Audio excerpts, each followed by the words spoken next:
Se fue. Bueno, vamos a hacer un repaso de lo que es carburación. Carburador en los autos está entrando en desuso, pero se sigue usando mucho en lo que es motocicleta y lo que es cuatriciclos también. También se usa en máquinas como las motosierras o grupos electrógenos. Y, o sea, todavía tiene muchísima aplicación, ¿no? No en el automotor, pero sí. Entonces vamos a ver un poco el principio y vamos a ver cómo trabajan a grandes rasgos los carburadores principales, ¿sí? Eh,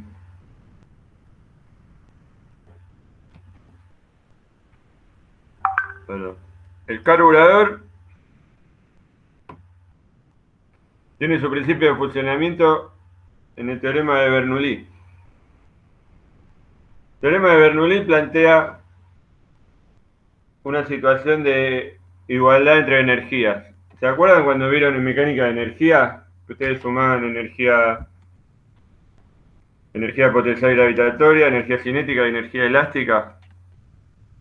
Sí. Bueno, acá tenemos lo mismo, pero planteamos, bueno, la energía que tiene la velocidad del gas, la presión que tiene el gas y la energía potencial gravitatoria que tiene el gas, ¿sí? A la entrada y a la salida tiene que ser igual. Y acá estamos despreciando el rozamiento. Esto es un concepto bien teórico, pero bueno. En nuestro caso, en este ejemplo que está acá, las energías potenciales y gravitatorias se tachan porque son iguales, pues está a la misma altura, ¿sí? Y bueno, si yo achico la sección, va a aumentar la velocidad. ¿En qué Si ejemplo aumenta estás? la velocidad, va a aumentar esta energía. Si aumenta esta energía, para mantener la igualdad, la presión tiene que reducirse. Profe, ¿en qué ejemplo? ¿Cómo? ¿En qué ejemplo? Porque no sé qué ejemplo está hablando. No te escucho bien, espera. Del ejemplo del que está hablando usted. Espera que no estoy compartiendo la pantalla, ¿no? No. No. Ah, bueno. Me escapó la tortuga, perdón.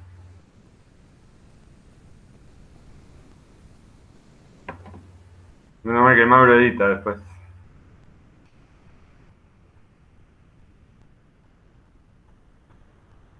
La magia de la edición soluciona todo. Ya está. ¿Ahora se ve? Sí, ahora sí. Perfecto. Bueno, acá plantea esta situación, ¿sí? Yo tengo un fluido que viene por esta sección y después circula por una sección más pequeña. Fíjense el mismo volumen, ¿sí? Digamos, aumenta su largo, reduce la sección. Entonces, Bernoulli plantea la ecuación. Entonces suma estas tres energías iniciales y las compara con las finales. La sumatoria tiene que ser la misma. Entonces, las energías gravitatorias las cancelamos porque son iguales. Esto está a la misma altura. ¿Sí? Y bueno, decimos que en el caso 2, como se reduce la sección, aumenta la velocidad. Fíjense el vector V1, el vector V2. Si aumenta la velocidad, va a aumentar esta energía, la energía cinética del gas. Entonces, para poder mantener la igualdad, si aumenta esta energía, tiene que reducirse esta. Entonces, lo que se deduce, lo fundamental que tenemos que saber es que si yo achico la sección, el conducto va a aumentar la velocidad. ¿Está bien? Y si aumento la velocidad, va a disminuir la presión. Y eso es lo que yo busco en un carburador. Entonces, yendo a la imagen de la izquierda, bueno, acá no está la reducción de la sección, pero lo que va a pasar es que cuando circule el aire acá a una determinada velocidad, acá va a aumentar la velocidad y va a reducir la presión. Entonces, el combustible va a salir por acá.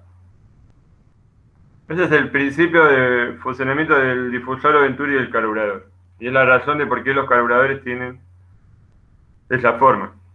¿Sí? Acá tenemos un esquema de un carburador. ¿Por qué tengo la reducción de sección? Para reducir la presión, provocar lo que nosotros llamamos una depresión y hacer que el combustible que está a este nivel pueda subir y salir por acá. ¿Se entiende? Si se entiende, digan sí. Sí, profe, se entiende. Listo. Bueno. Este esquema que está acá es lo que se llama un carburador elemental. Un carburador elemental tiene que tener estos componentes mínimos para funcionar. Tiene que tener un difusor o Venturi, tiene que tener un circuito de nivel constante, tiene que tener un paso calibrado de combustible.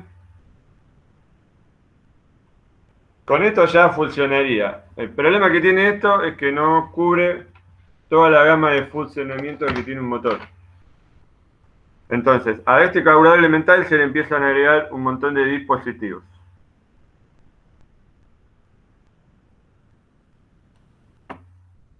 Lo primero que le agregamos es una mariposa de aceleración. Esta mariposa va a abrir y va a cerrar para dosificar la cantidad de mezcla, ¿sí? Esta mariposa es la que pone la voluntad del conductor. Cuando yo aprieto el acelerador voy a mover esto.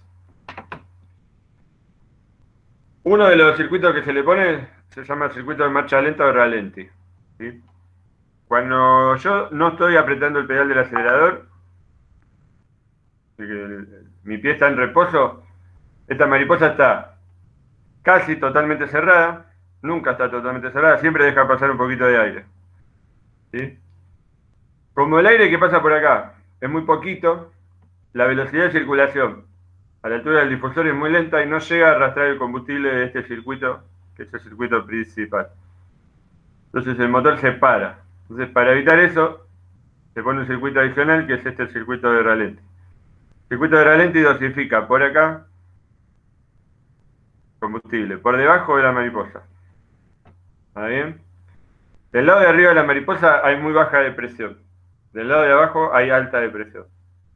Entonces, la depresión que entraría por acá, o que tenemos acá, hace que el combustible salga de la cuba, sube por acá y baja por acá. Cuando baja por acá, se empieza a mezclar con el aire. Entonces baja por acá premezclado. ¿Para qué lo premezclamos con el aire? Para que el combustible se pueda quemar, tiene que estar en estado gaseoso. Entonces, lo que yo tengo que lograr con un carburador es, por un lado, la dosificación de aire y de combustible, y por otro lado, la gasificación, que ese combustible esté lo más cerca del estado gaseoso posible. Entonces, cuando yo ya lo voy mezclando con el aire, voy favoreciendo esa gasificación, ¿sí? Los orificios por donde pasa el aire y el combustible son estos, se llaman pasos calibrados o chiclé. Acá dice gilet porque está en portugués. ¿Está bien? Nosotros le decimos pasos calibrados. Este es de combustible y este es de aire. Esto tiene una medida determinada y depende específicamente del motor en el que están instalados. Bueno, para este circuito, que es el circuito que tiene el motor funcionando cuando no estoy apretando el acelerador, es que yo tengo las regulaciones del carburador. Los carburadores tienen dos tornillos de regulación básicos. Uno controla la posición de la mariposa. O sea, cuando yo solté el pedal, que decimos que la mariposa se cierra, bueno, no se cierra en la totalidad. Y queda un poquito abierto. ¿Qué tan abierto? Lo manejo con este tornillo, ¿sí? Y cuando esa mariposa está en esa posición, yo puedo regular la cantidad de mezcla que va a entrar por acá. Cantidad de combustible, básicamente, que va a entrar por acá.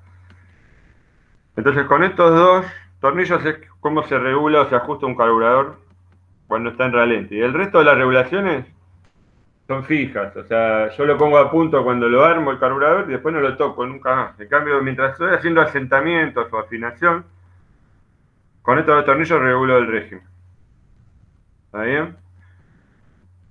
Para hacerlo bien, con este tornillo se va a regular el régimen de mínima, por ejemplo 900 vueltas o 1000 vueltas, lo que me diga el manual, y después con este se va a regular la riqueza de la mezcla. Para hacerlo bien se pone un analizador de gases en el caño escape, y controlo que la mezcla no sea ni muy rica ni muy pobre. Bueno, ahí ya tengo asegurado el funcionamiento de la marcha lenta. ¿Está bien? Acá está cómo sale el combustible. Viene por acá, acá se mezcla con el aire y sale.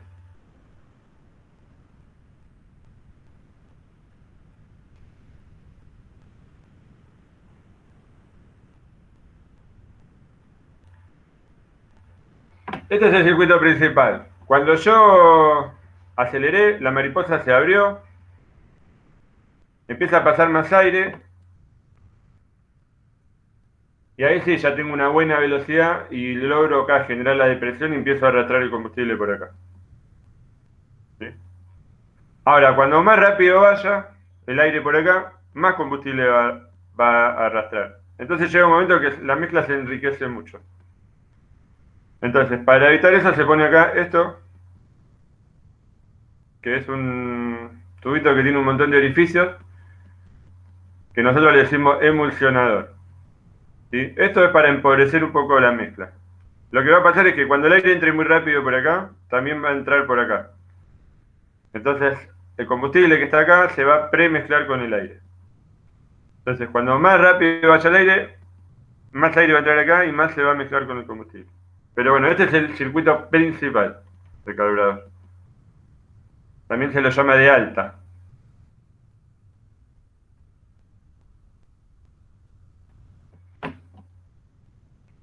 Cuando nosotros queremos la máxima potencia o plena carga, por ejemplo, cuando estoy subiendo una pendiente muy pronunciada, o por ejemplo en la ruta, si me crucé la mano de enfrente y estoy pasando un camión, necesito la máxima respuesta, ahí tengo que enriquecer la mezcla. Recuerden que había una mezcla que se llamaba estequiométrica. Era la mezcla ideal desde el punto de vista de la química para combustionar. Y es la mezcla más ecológica o menos contaminante en realidad. ¿Sí? Bueno, pero no es la mezcla que me da la mayor potencia. La mayor potencia lo tengo con una mezcla rica. Entonces los carburadores tienen un sistema de enriquecimiento, de plena carga o de potencia, que es para ese tipo de situaciones. Entonces, ¿qué va a pasar? Cuando yo tenga abierta la mariposa en gran parte, el motor empieza a tomar velocidad, le voy a poner un circuito adicional, muy por arriba del nivel del flotante, muy por arriba. Entonces, cuando la depresión sea mucha, también va a salir combustible por acá. Este circuito se llama enriquecimiento o de potencia. Ven que va a tener la combustible que entra por el circuito principal más el de enriquecimiento o de potencia.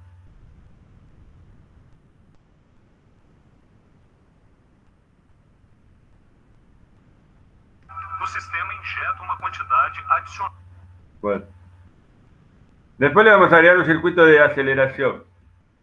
Cuando yo acelero bruscamente, ¿sí? Le doy un pisotón al acelerador, esta mariposa se abre de golpe y acá va a empezar a haber succión de golpe. Pero el aire es más liviano que la nafta, entonces el aire se acelera primero.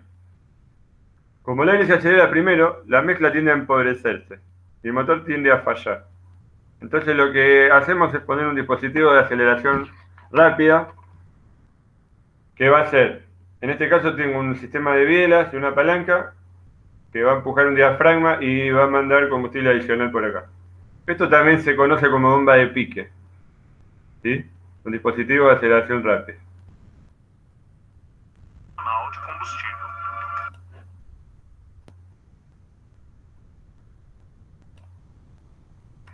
Entonces, hasta ahora vimos que a ese carburador elemental le poníamos un circuito de ralenti, le poníamos un circuito de aceleración y le poníamos al circuito principal un dispositivo de empobrecimiento.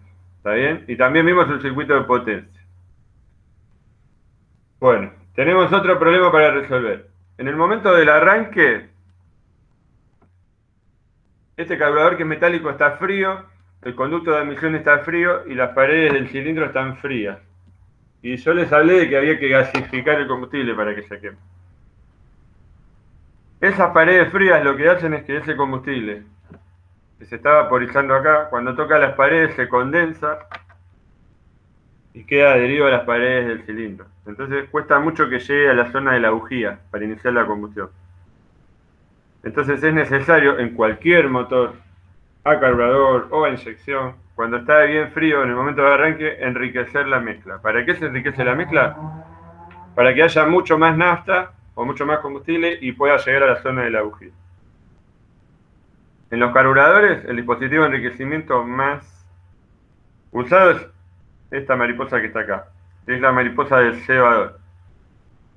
En el arranque en frío, yo voy a cerrar esta mariposa con un comando, y cuando esta mariposa esté en esta posición, que está casi cerrada, pero permite un poco de paso de aire, lo que va a pasar es que acá va a aumentar un montón la succión que hace el motor. Entonces, en ese momento que yo le estoy dando arranque, va a salir combustible por el circuito de ralentí, por el circuito de transición, por el circuito principal y por el circuito de potencia. Entonces entra un montón de nafta hasta que arranca. A medida que el motor va calentando, yo tengo que ir abriendo esta mariposa. Esto si lo ven en los sistemas de inyección, que bueno, ojalá lo podamos ver bien el año que viene, la computadora hace lo mismo. Lo que hace es aumenta el tiempo de inyección, o sea, de apertura de los inyectores cuando el motor está frío, y a medida que va calentando lo va a cerrar. ¿Hasta acá vamos bien? Sí, profe. Sí, profe. Sí, profe.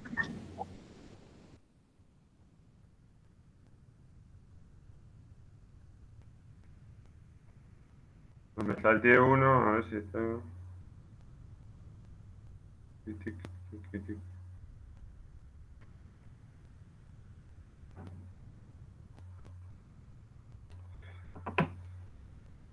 Bueno, lo voy a explicar con este esquema.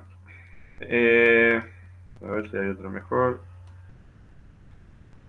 Acá yo tengo unos orificios que están conectados al circuito de baja, ¿sí? Estos orificios se llaman circuitos de intermedia o de transición. Cuando la mariposa está casi totalmente cerrada, salía combustible por acá, por el circuito de baja de ralentí, ¿sí? Pero a medida que yo voy abriendo la mariposa, por acá va entrando aire, pero todavía no llegó a salir aire del circuito principal. Entonces, si está entrando aire y por acá no sale más combustible, esa mezcla tiende a empobrecerse. Entonces, para evitar eso, lo que se hace es, esta mariposa cuando va abriendo va descubriendo estos orificios que están acá.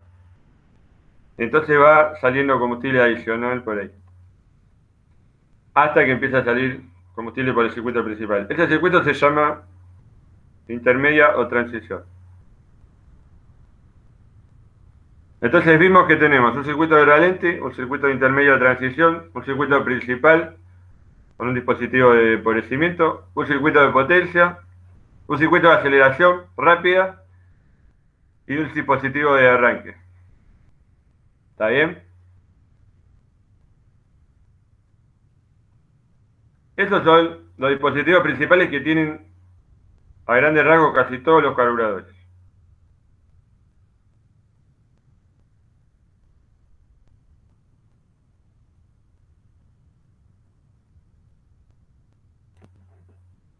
Vamos a ver ahora un videito, que este lo vimos pero lo quiero explicar.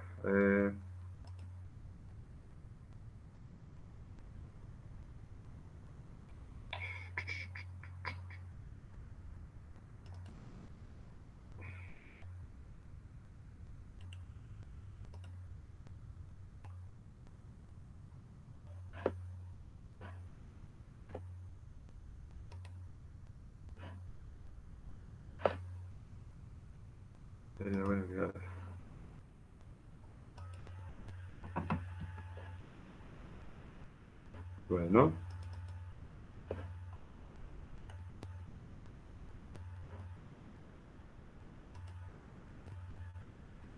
Ahí está.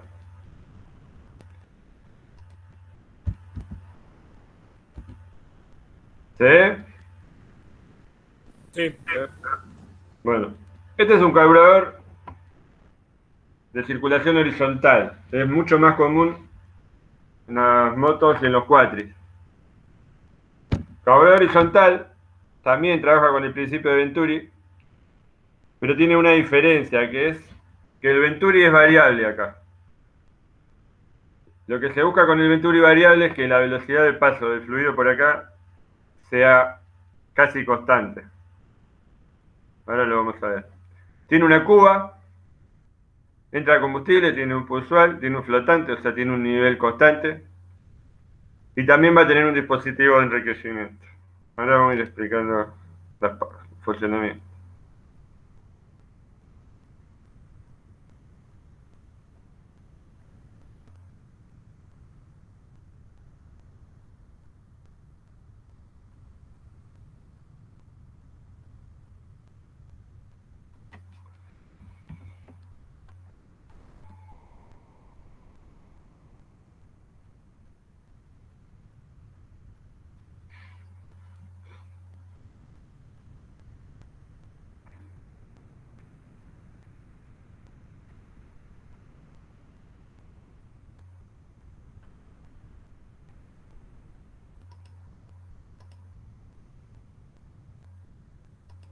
Bueno, acá está aplicando funcionamiento. O sea, tengo combustible que entró, se llenó la cuba a nivel constante, ¿sí?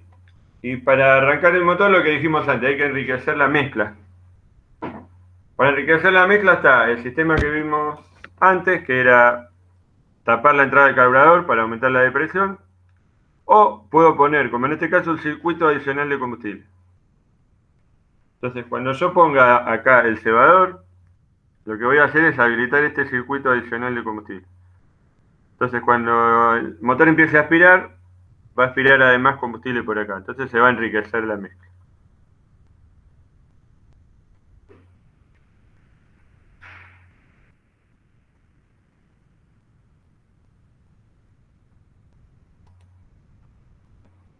Ahí le estamos dando marcha al motor. Acá hay una succión. El carburador aspira aire por acá. ¿Sí? Entra combustible por acá. Este es el paso calibrado de ralentio o marcha lenta. Se hace la premezcla. Acá tengo el tornillo de regulación de marcha lenta. Y sale por lo que sería debajo, entre comillas, de la mariposa. ¿Sí? Y por otro lado, estoy agregando combustible adicional por el circuito de cebador. ¿Está bien? Eso se arranca en frío. Cuando caliente, voy a tener que cerrar el cebador.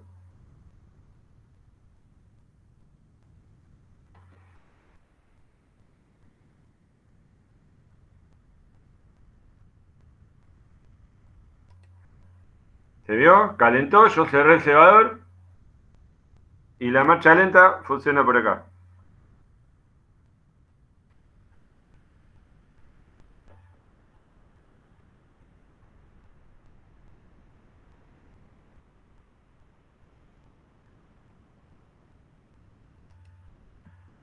Ahora estoy empezando a acelerar. Cuando empiezo a acelerar, la mariposa va a descubrir este orificio y va a pasar de presión que viene del motor para acá arriba a esta cámara del diafragma. El diafragma va a subir, va a comprimir el resorte y va a subir este émbolo.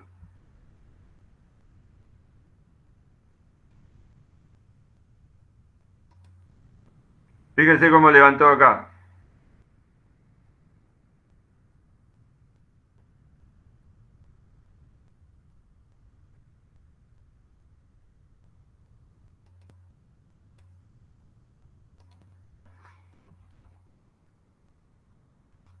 Abro la mariposa, descubro acá, genero la depresión, levanta el diafragma, y cuando el diafragma levanta, por acá va a empezar a pasar aire. Pero esto a su vez levanta esta aguja que es cónica, y cuando esta aguja levanta, deja pasar combustible por acá. Entonces, a medida que esto levante, va a pasar más aire por acá y va a salir más combustible por acá. Ahora, esta es la sección de paso del carburador. Esta sección varía en función de la depresión que hay acá. Esto es lo que se llama el Venturi variable. Como esta sección varía, lo que buscamos es que la velocidad de paso de aire por acá sea lo más constante posible. En el otro carburador, este Venturi es fijo. Entonces, la velocidad de flujo varía todo el tiempo en función de la posición de la mariposa.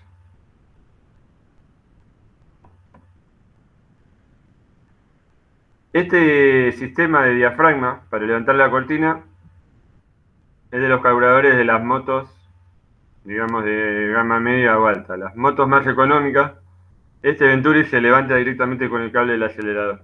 O sea, yo cuando acelero no muevo la mariposa, sino que levanto esto.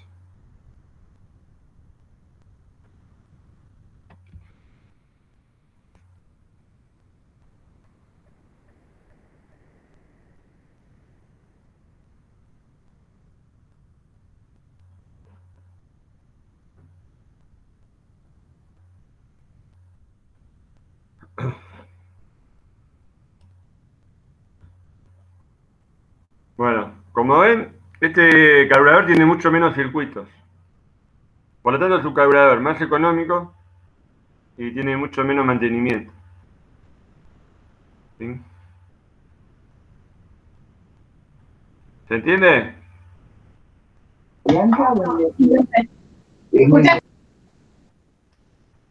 Más o menos. Sí, profe, se entiende. Bien. Bueno, entonces vimos un carburador convencional. ¿Cuál es el principio de funcionamiento? Vimos los circuitos que se le agregan y vimos carburador horizontal, que es el tipo de motocicleta. Ahora vamos a buscar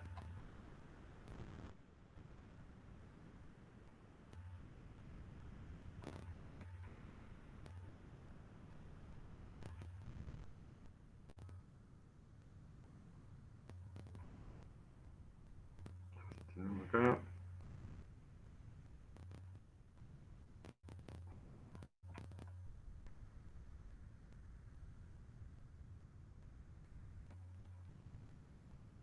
Bueno, esto puede haber alguna diferencia con el texto del carburador, porque bueno, el texto es español y a veces denominamos a las cosas distintas, pero esto que vemos en la figura A es un carburador que nosotros le decimos de dos bocas. ¿Sí? ¿Cuál es la idea del carburador de dos bocas? La sección de paso del carburador, que sería esta, es lo que determina la velocidad del aire. ¿Sí? Entonces, si yo tengo un motor que tiene un alto régimen, perdón, una gama alta de régimen, ¿sí? Que por ahí regula 1000 vueltas, pero puede llegar a 7000, 8000 vueltas. A 8000 vueltas me va a convenir que tenga una sección de paso grande para que no tenga tanta resistencia al pasaje de aire. Y a 1000 vueltas me va a convenir que tenga una sección de paso pequeña para que la velocidad de aire sea alta, sea buena. ¿Sí? Entonces, en baja me conviene una cosa y en alta me conviene otra. Lo que hace este carburador es combinar las dos cosas. Cuando el motor esté a bajas vueltas, va a trabajar un solo cuerpo o una sola boca. ¿Sí? Entonces, por ahí, cuando el motor esté a baja vuelta, me trabaja esta sola mariposa. ¿Sí? Y después de que pase un porcentaje que está en el orden de los 2/3 de apertura de esta mariposa, recién empieza a abrir la otra. Estos carburadores son de apertura escalonada y son los que más se utilizan en los vehículos de calle. ¿Sí? O sea, yo tengo un vehículo de calle, puede tener carburador de una boca o de dos bocas de apertura escalonada. En algunos casos, más en competición, se usan de apertura simultánea. O sea, cuando yo acelero, abren las dos mariposas a la vez con la misma inclinación. Pero bueno, no es para vehículos de calle. Entonces lo que se busca es, a bajas vueltas tengo una sección de paso pequeña y a altas vueltas tengo una sección de paso grande, porque se suman las dos bocas de carburador. ¿Sí? Eso por un lado, eso sería un carburador de dos bocas. En la figura B tenemos lo que se llama un doble carburador. ¿Sí? Esto es un solo cuerpo, comparte la cuba, comparte el sistema de nivel constante, pero todo lo que es los circuitos que vimos recién, de aceleración rápida, de ralenti, de tracción, todo eso es todo doble. Estos carburadores se utilizan mucho en los motores en B, Entonces, un cuerpo alimenta una rama de la B y el otro la otra. ¿Sí? Incluso en algunos motores V8 van a haber carburadores de 4 bocas, todos alimentados por la misma cuba. ¿Se entiende? Sí, sí. Bueno, me voy a mostrar ahora otro video. ¿Dónde está?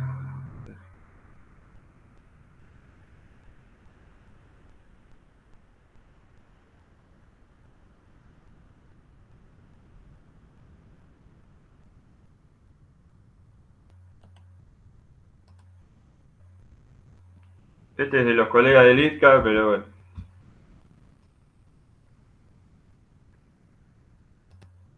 ¿Vieron cuando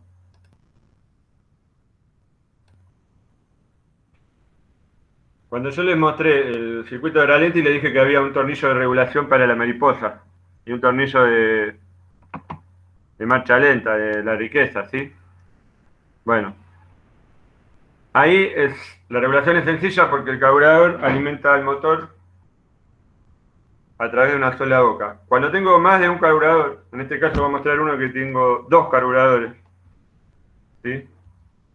Es más complejo la regulación, porque yo no me puedo dar cuenta desde afuera cuál de los 2 carburadores tengo que acelerar o desacelerar.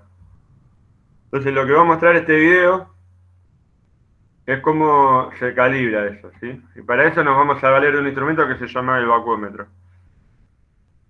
Como dura 5 minutos lo vamos a pasar entero, y después cualquier cosa me pregunta.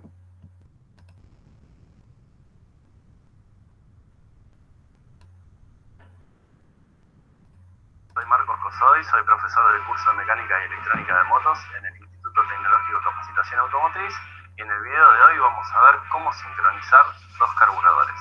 En los motores pluricilíndricos suele precisar de un carburador por cilindro, lo cual nos trae algunas complicaciones, porque necesitamos que cada carburador funcione y acelere al mismo tiempo. Para ello necesitaremos sincronizar los mismos. En este procedimiento lo que vamos a realizar es ajustar el tornillo del mecanismo en el cual están unidos los carburadores.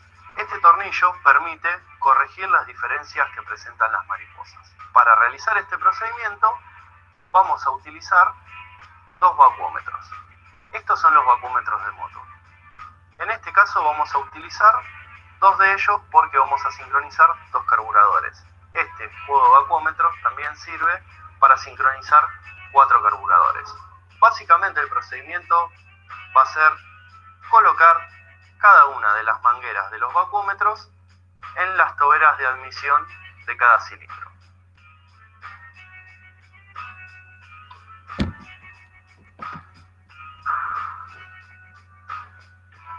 Es importante destacar que para realizar este procedimiento el motor debe estar a temperatura de trabajo, para lo cual vamos a utilizar un pirómetro láser para asegurarnos la temperatura del mismo.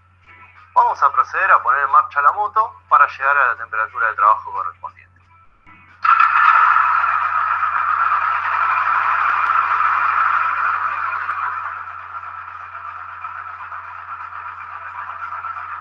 Si observamos en los vacuómetros,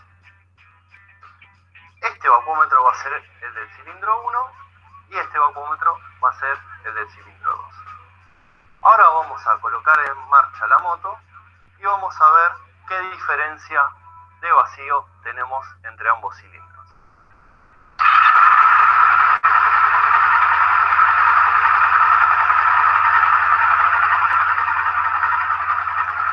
Como podemos observar, ambos carburadores están desincronizados. Así que vamos a proceder a sincronizarlos corrigiendo el tornillo de ajuste del mecanismo.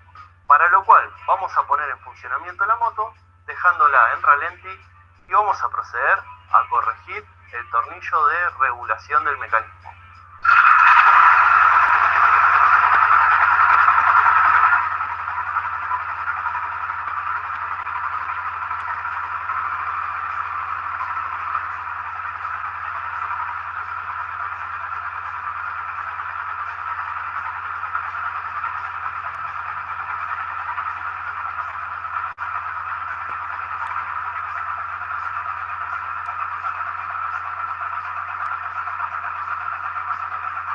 Vamos a proceder a acelerar levemente el motor para comprobar que los dos carburadores estén acelerando parejos.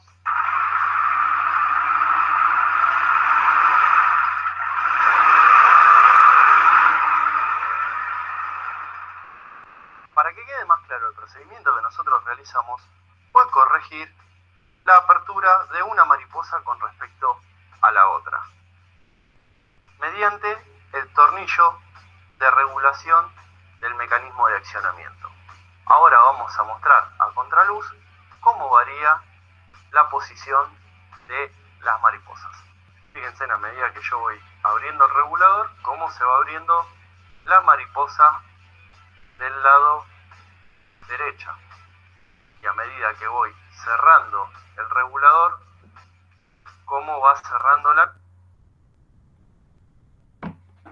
Acá faltaría aclarar algo. Los cilindros, en este caso es una moto bicilíndrica, no son exactamente iguales y puede haber, por diferencias de mecanizado, por pequeñas tolerancias, por montaje, por diferencias de temperatura del motor, siempre hay pequeñas diferencias entre un cilindro y otro, no funcionan exactamente igual. Entonces, es muy probable que un carburador tenga que suministrar más combustible que el otro, o que un cilindro tenga más rendimiento que el otro. Entonces, esto tiene un tornillo que está acá, que regula la marcha lenta de la moto, que eso yo lo puedo hacer sin el vacuómetro, pero después tengo que poner el vacuómetro y regular una mariposa respecto de la otra para que los dos cilindros aspiren la misma cantidad de combustible. Entonces, lo que estamos haciendo con el vacuómetro es medir la depresión o la succión en cada uno de los cilindros, ¿sí? Que son distintos. Entonces, ¿cómo los igualo? Modificando la apertura de las mariposas. Eso es un poco lo que está mostrando acá. Que eso se hace con este tornillo.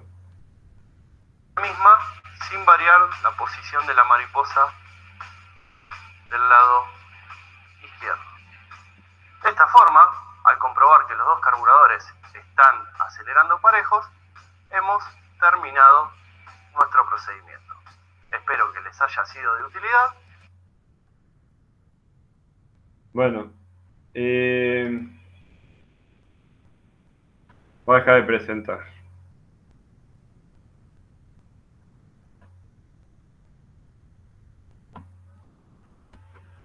O sea, lo que vimos es principio de la carburación, ¿sí? El Venturi, principio de Bernoulli, cómo es un carburador elemental, cuáles son los circuitos que se le agregan a la mayoría de los carburadores. Vimos cómo es un carburador horizontal, principio de funcionamiento.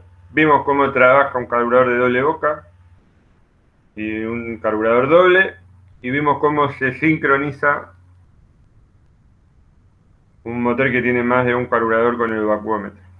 Eso es básicamente lo que tenemos que saber de un carburador. Después hay especificaciones por modelos y vendría toda la parte de reparación y de mantenimiento, pero bueno, eso lo ideal sería verlo en el taller.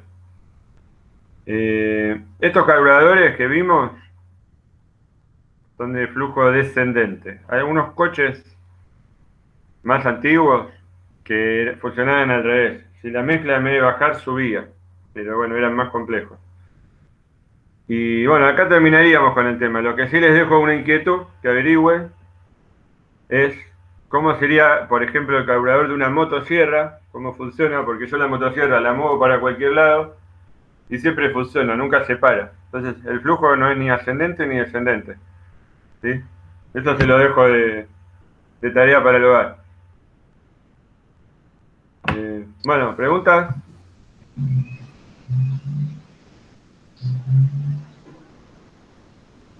Por lo menos digan no, si no tienen. No sabemos si están o no. Es como que Vale. le hablas a una pared. No, profe. ¿Viste? Se van turnando, ¿viste? Cada vez contesta uno distinto. Bueno, Hasta ahora el único que contestó es Toscano. claro. Dice que Ah, no pero se le escribe, escucha. escribe, esperá, está escribiendo, está escribiendo. Bueno, pero decinos si tenés alguna pregunta.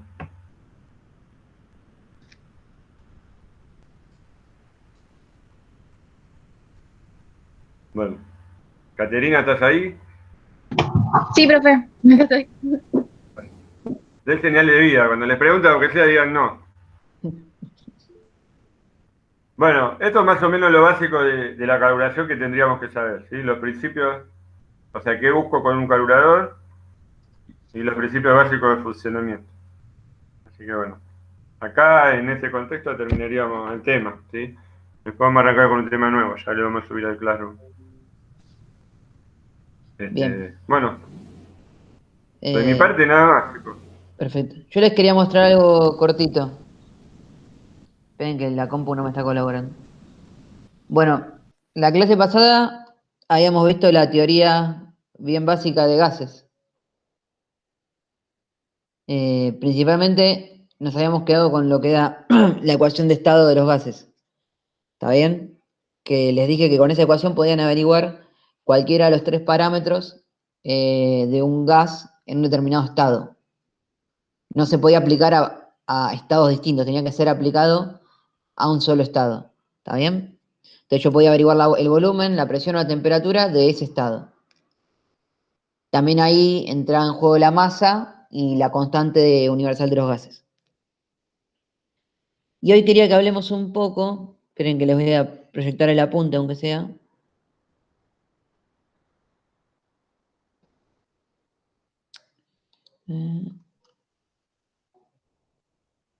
Acá está.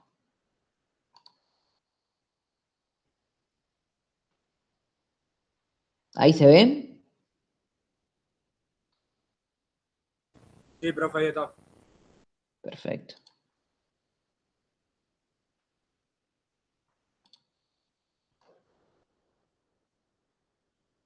¿Dice segundo principio el apunte? ¿Que están viendo ustedes?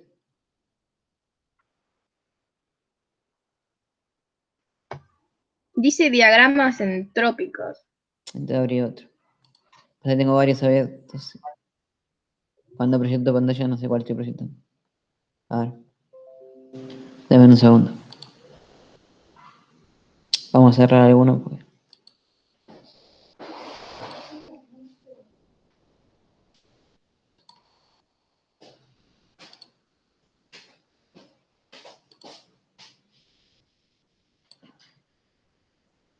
Esperen, ¿eh?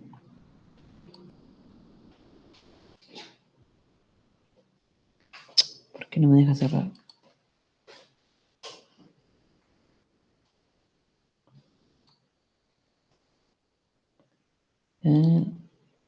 Segundo principio, consecuencias. ¿Qué más que me llevan todo esto? Ciclo de los motores. Diagramas. Accesoriales. Ahí está. Listo. Entonces ahora sí. Presentar una ventana. Ahora sí, ¿no? Ahí se ve.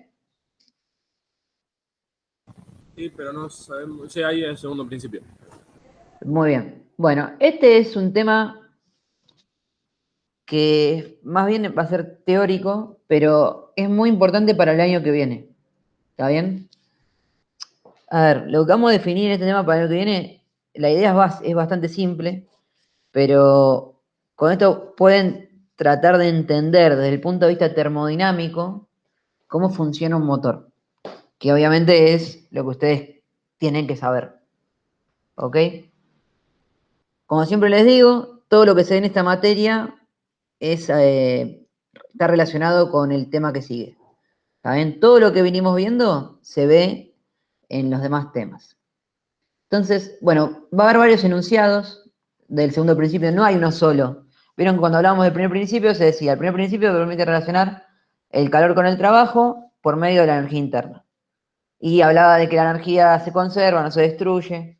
Bueno, esa era la idea del primer principio.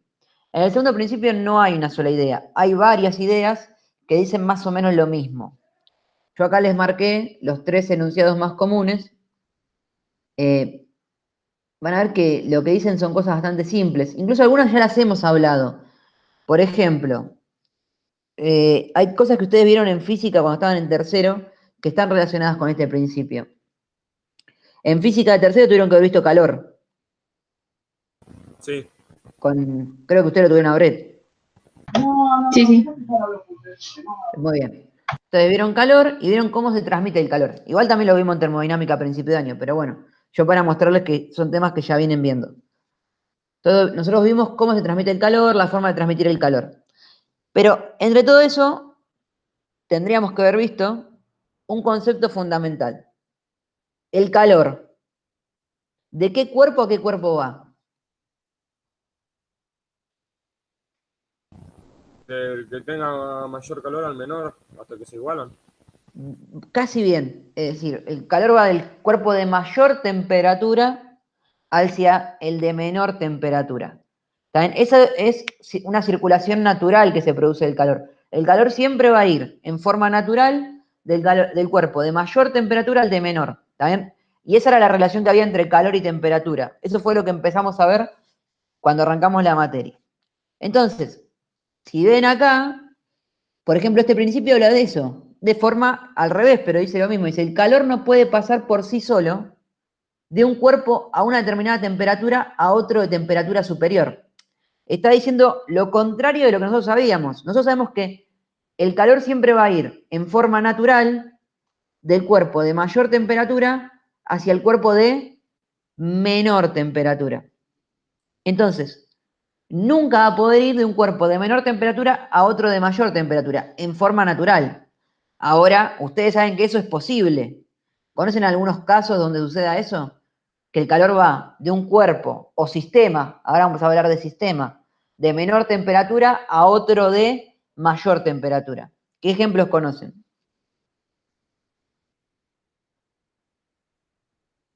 ¿Nunca vieron algún lado que pase eso? Con los hielos y una bebida, ¿puede ser? Con los hielos y una bebida. A ver, ahí tenemos el hielo. Ponele, ¿no? Está a menor temperatura que la bebida. ¿Estamos todos de acuerdo ahí? Sí. Bien, entonces, ¿quién cede calor? ¿El hielo o la bebida? ¿De dónde a dónde va el calor?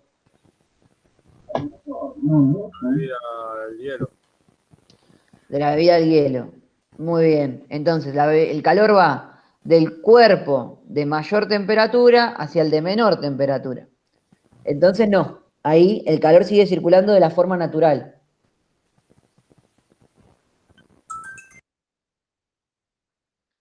Ejemplos comunes que hoy no son naturales, ¿no? Por eso yo le dije.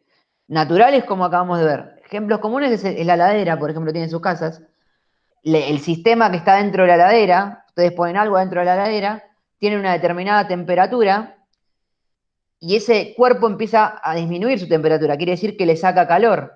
¿Y a quién se lo entrega? Al medio, todo lo que rodea la heladera, que generalmente estaba a la misma o a una menor temperatura, a una mayor temperatura que la que hay en la heladera. Entonces el calor circula del cuerpo de menor temperatura hacia el de mayor temperatura. Un ejemplo es lo que sucede dentro de la heladera. Otro ejemplo es lo que hacen los aires acondicionados. Son todos ejemplos en los cuales el calor circula al revés. ¿Y eso por qué sucede? Porque hay una máquina, que en este caso la vamos a llamar máquina frigorífica. ¿Ok? Entonces, para que el calor circule en sentido contrario, tiene que haber una máquina. A esas máquinas se las llama máquina frigorífica. Pero ahora no vamos a estudiar la máquina frigorífica. La que vamos a estudiar ahora es lo que se llama máquina térmica, que son lo que son los motores. Después vamos a ver la máquina frigorífica, que es muy parecida, pero quiero que tengan la idea básica que se define en el segundo principio, por la cual toda máquina térmica puede funcionar. ¿Está bien? Esto es muy fácil, pero generalmente nunca se lo acuerdan y el año que viene en motores no lo saben y lo necesitan. Bueno, este dibujo de acá, ¿lo ven?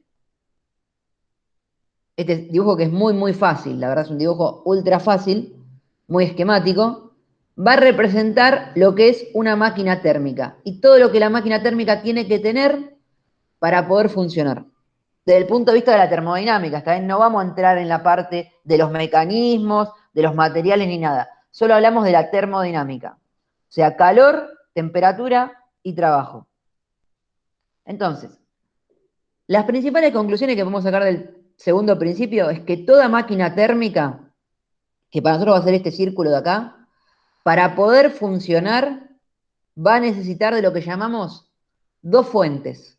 Una fuente caliente, que es la que está acá arriba, y una fuente fría.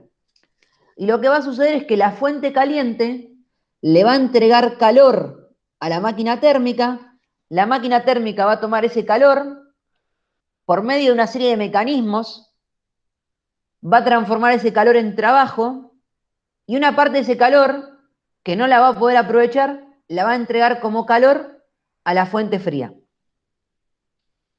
Esa es la idea de máquina térmica. Toda máquina térmica va a funcionar que necesita dos fuentes.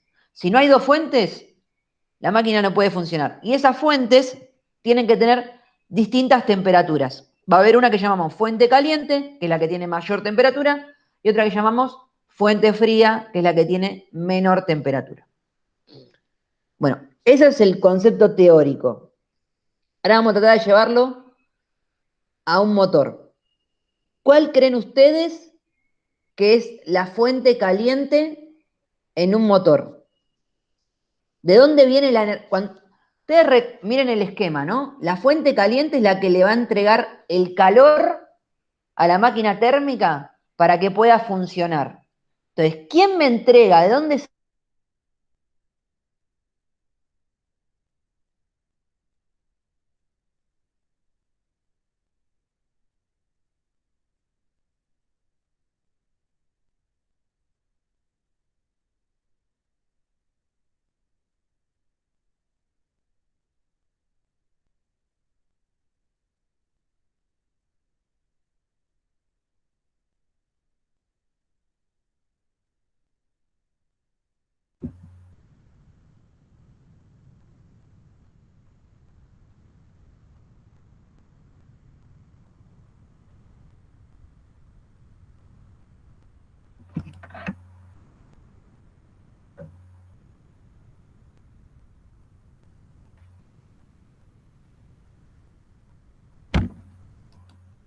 ¿Estás ahí, Mauro? Parece, sí. Están ahí. Sí, creo que se le trabó, profe.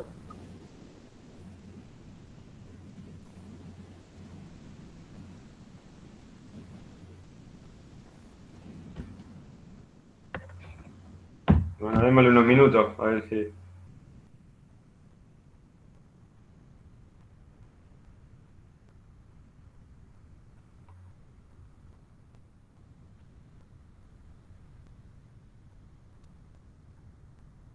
Te perdimos, Mauro.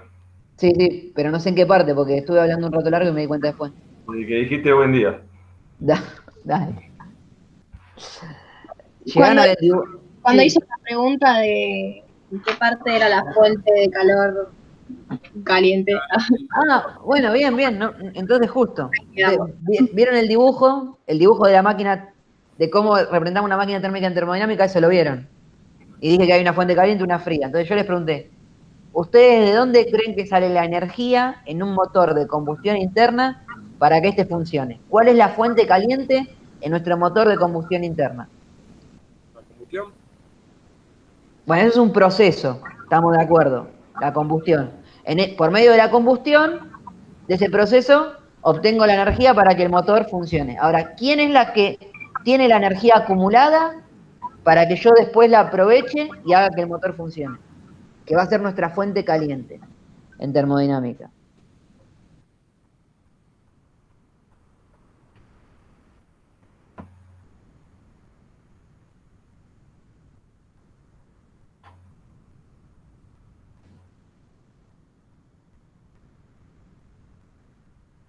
¿No se les ocurre nada?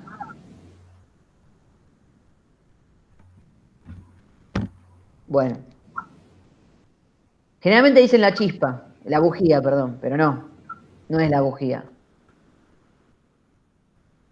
Supuestamente, en un motor de combustión interna, el que tiene toda la energía acumulada que le va a entregar al motor para que éste pueda realizar su trabajo, es el combustible.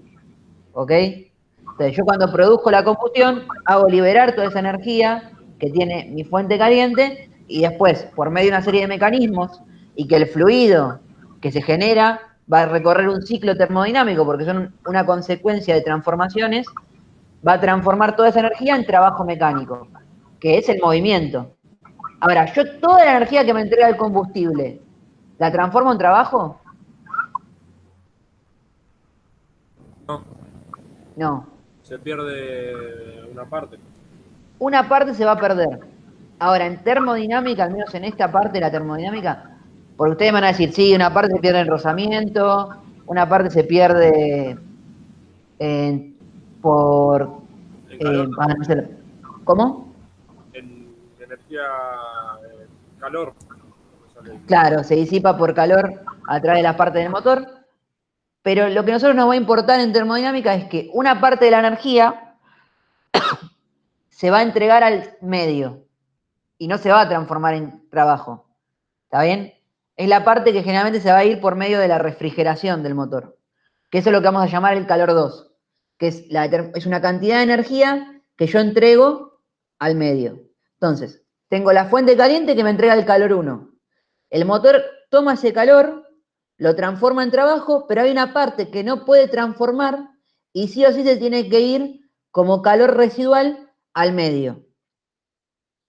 Y eso va a ser el medio, todo lo que rodea nuestro motor, va a ser la fuente fría. Vieron que en el dibujito había una fuente caliente y una fuente fría. ¿Está bien? Esas son las dos fuentes que tiene que tener, por ejemplo, el motor para poder funcionar.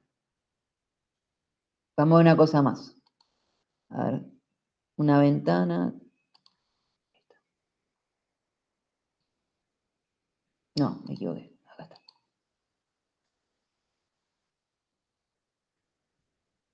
Bien. Bueno, acá está un poco de lo que les expliqué recién.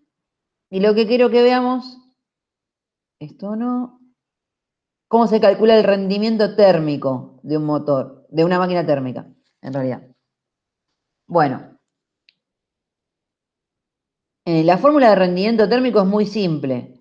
Justamente, mirando el dibujo, vamos al dibujo de vuelta, o el esquema, yo le entrego a la máquina térmica el calor 1, que es el que viene de la fuente caliente. Y por medio de ese calor yo genero un trabajo. Entonces, mi rendimiento térmico va a estar en función de cuánto de ese calor puedo aprovechar para poder transformar en trabajo. Y de ahí sale la fórmula, ¿ok? La fórmula va a ser siempre trabajo, el trabajo que obtengo de mi máquina térmica, dividido la energía que le entregué, o sea, el calor 1. ¿Se entiende? Mientras más cercano sea a 1 este valor, mejor será el rendimiento.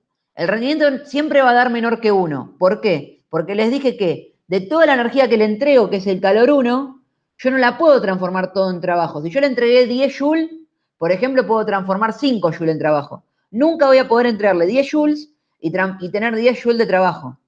Entonces, como este numerito, el trabajo va a ser siempre menor que la energía que le entregué, el rendimiento va a ser menor que 1. Mientras más cercano esté a 1, mejor va a ser el rendimiento de mi máquina térmica. ¿Entienden esta fórmula? Sí, profe. Bueno, también se puede expresar en porcentaje. A ver, este valor, como les dije, siempre tiene que ser menor a 1. Ahora, en algunos libros o algunos lo que hacen es esta misma fórmula por 100 y ahí les da el rendimiento en porcentaje. ¿Está bien? No es nada de otro mundo tampoco. Y acá vamos a ver un pequeño desarrollo matemático muy simple que nos permite obtener el rendimiento en función de los calores, en función del calor 1 y en función del calor 2. Recuerden, el calor 1, ¿qué decían? Una cosa, si Sí. nos dan los porcentajes de trabajo y de calor, también se podría hacerse, ¿no? Si nos dan los porcentajes de trabajo y de calor. Nunca trabajé directamente el trabajo y el calor en porcentaje, porque lo trabajo con valores absolutos. En realidad, no, no se puede, porque el rendimiento también es algo que no tiene unidad. Fíjate que estoy dividiendo trabajo dividido calor. Sí, Son dos energías, ¿está bien? O se expresan en unidades de energía. Entonces, el rendimiento no tiene unidad y por eso el rendimiento se puede presentar en porcentaje. Ahora, el trabajo es una magnitud física y va a tener un valor y una unidad. No lo podrías expresar en porcentaje. Sí, por ahí podrías decir, en algo que tenés, por ejemplo, varios calores, por acá tenemos el calor 1 y el calor 2, podríamos decir, bueno, del calor total, que sería la suma de los dos, el calor 1 es tanto por ciento. Ahí se podría dar un porcentaje, pero en sí no se expresan en porcentaje. Ah, bueno, listo. Bueno, igual nunca me habían hecho esa pregunta, ¿eh? Me hiciste pensar. Bien, entonces vamos a ver cómo se parte de esta fórmula y se llega a la fórmula que me permite expresar el rendimiento en función de los calores. ¿Está bien? Los calores van a ser estos. El calor 1 y el calor 2. Esto lo tienen que saber. ¿Está bien? Cuando digamos calor 1 es el calor que sale de la fuente caliente a la máquina térmica y cuando diga calor 2 es el calor que cede la máquina térmica a la fuente fría. Bien. Van a ver que es un desarrollo matemático muy fácil. Yo incluso a veces se los pregunto. Les digo, bueno, partiendo de esta fórmula, ¿cómo se llega a la otra? Y tienen que hacer la explicación. Bueno, entonces, si miran acá, está escribiendo, ¿esto a qué les suena? ¿Dónde vimos que relacionábamos calor y trabajo? En la energía interna. Bien, en el primer principio y la energía interna. Pero acá no apareció la energía interna. Ven que puso calor 1 igual W más Q2. Ahora yo les explico cómo llega a esto, ¿no? Pero no hay energía interna. ¿Por qué no hay energía interna? ¿Alguien se da cuenta? Porque la energía es siempre la misma. La energía interna es siempre la misma. No varía, bien, no varía. ¿Por qué no varía? En realidad en la fórmula, si ustedes recuerdan la fórmula del primer principio, era calor igual trabajo más, ¿qué? La variación de energía interna. La variación de energía interna, perfecto. Y nosotros habíamos visto dos casos en los cuales la variación de energía interna era cero. Uno era cuando una transformación era a temperatura constante. Yo les dije que para que haya variación de energía interna, tenía que haber variación de temperatura. Si no hay variación de temperatura en esa transformación, no hay variación de energía interna. ¿Y otro caso cuál era? ¿El ciclo? Perfecto, en un ciclo. Si yo tengo un ciclo, la variación de energía interna del ciclo es cero. Porque para que haya variación de energía interna, aparte de que haya variación de temperatura, tiene que haber variación de estado. Y en un ciclo, el estado inicial y el estado final, ¿cómo son? Iguales. Iguales. Porque donde empieza el ciclo es donde termina. Entonces el estado es el mismo. Y en una máquina térmica, ¿qué creen que pasa acá adentro? Acá, en este círculo. Yo voy a tener un fluido. ¿Está bien? Un fluido que va a ir haciendo varias transformaciones. ¿Y esas transformaciones cómo van a ser?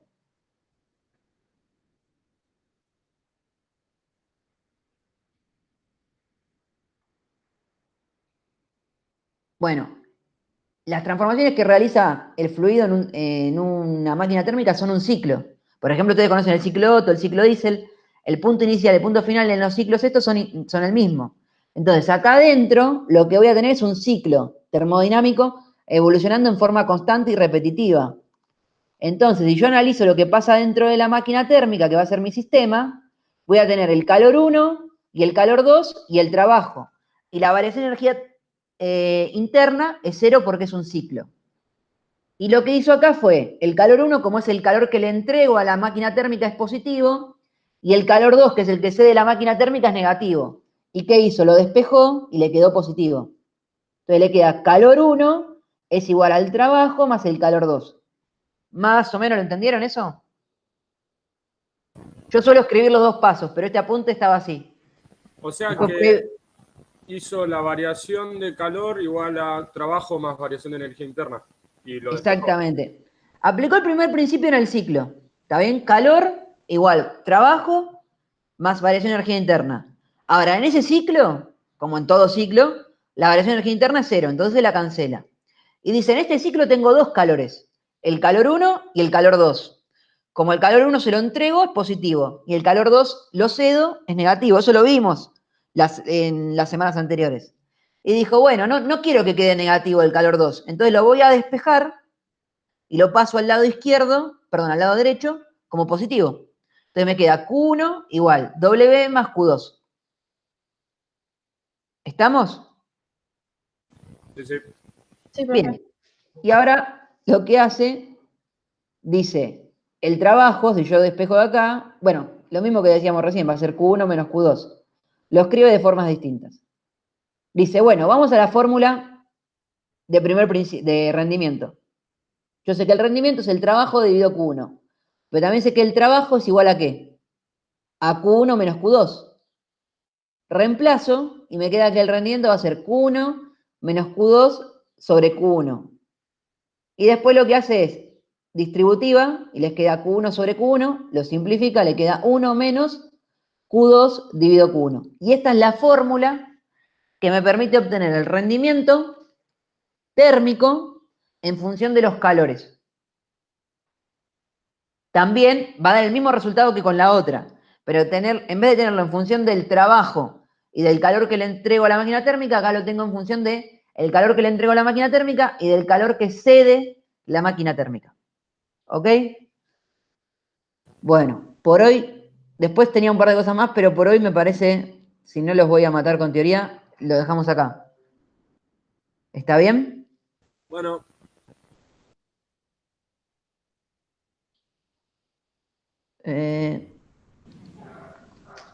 No sé si quieren preguntar algo.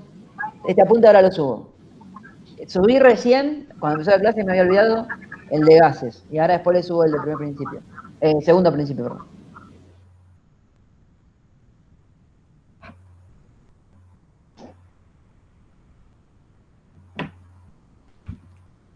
Si no tienen alguna pregunta, algo.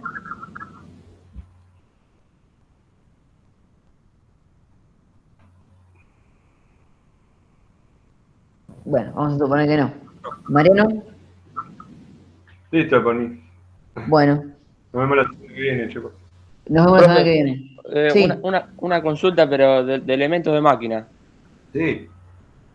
Cuando viste que en el TP de engranajes Sí. puso un ejemplo a lo último, que en una parte de un esquema decía NI y NX. ¿Para qué se calcularía eso? ¿Qué decía?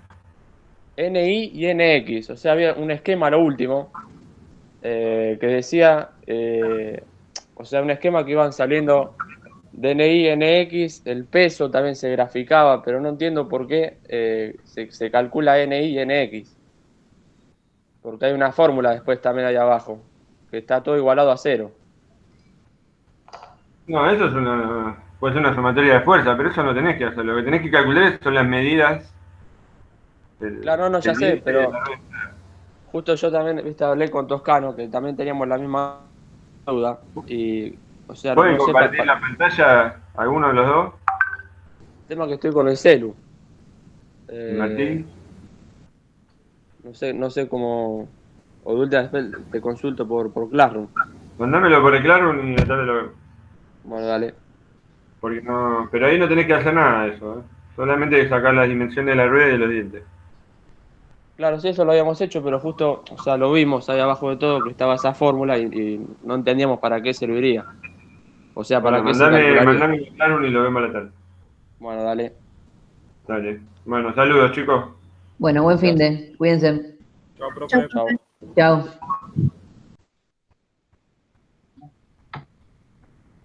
Ahí está. Bueno, ¿se extendió? Sí, igual te digo, yo estaba. Porque yo el otro día le había dado gases y no encuentro una cosa que les quiero explicar. No sabía. Por eso. Y busqué algo del segundo principio y les tiré algo del segundo principio. Ah, estoy grabando. Esta parte la editamos.